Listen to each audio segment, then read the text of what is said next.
मनोज जरांगे पाटील यांच्या वतीनं सुरू करण्यात आलेल्या मराठा आरक्षणाच्या लढाईत सहभागी होण्यासाठी नाशिकमधले मराठा बांधव देखील आता मुंबईच्या दिशेनं रवाना होत असल्याचं आपण बघू शकतोय।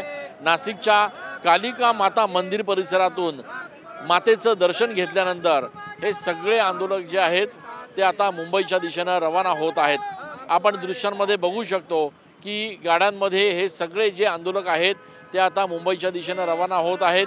मनोज जरांगे पाटील यांनी मराठा आरक्षणाच्या संदर्भात आता एक लढा सुरू केलेला आहे आणि मुंबईमध्ये आझाद मैदानात आता आंदोलनाला थोड्या वेळातच सुरुवात होणार आहे। दरम्यान नाशिकमधनं देखील आता आंदोलक जे आहेत ते मुंबईच्या दिशेनं निघाले असल्याचं आपल्याला दृश्यांमध्ये बघायला मिळत आहे। नाशिकच नाही तर जिल्ह्याभरातून उत्तर महाराष्ट्रातनं मोठ्या संख्येनं मराठा आंदोलक जे आहेत ते वेगवेगळ्या मार्गाने मुंबईच्या दिशेनं आता रवाना होत असल्याचं बघायला मिळत आहे। काही मराठा बांधव हे रेल्वेच्या माध्यमातून, काही बस तर काही अशा पद्धतीनं आपले स्वतःचे वाहनं घेऊन आता मुंबईच्या दिशेनं रवाना होत आहेत।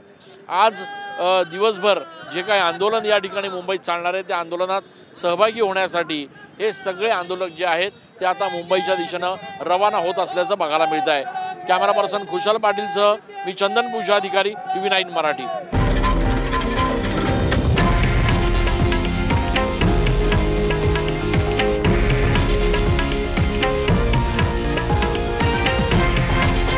हे आहे देशातील नंबर 1 न्यूज नेटवर्क आणि आपण पाहत आहात TV9 मराठी, एकमेव।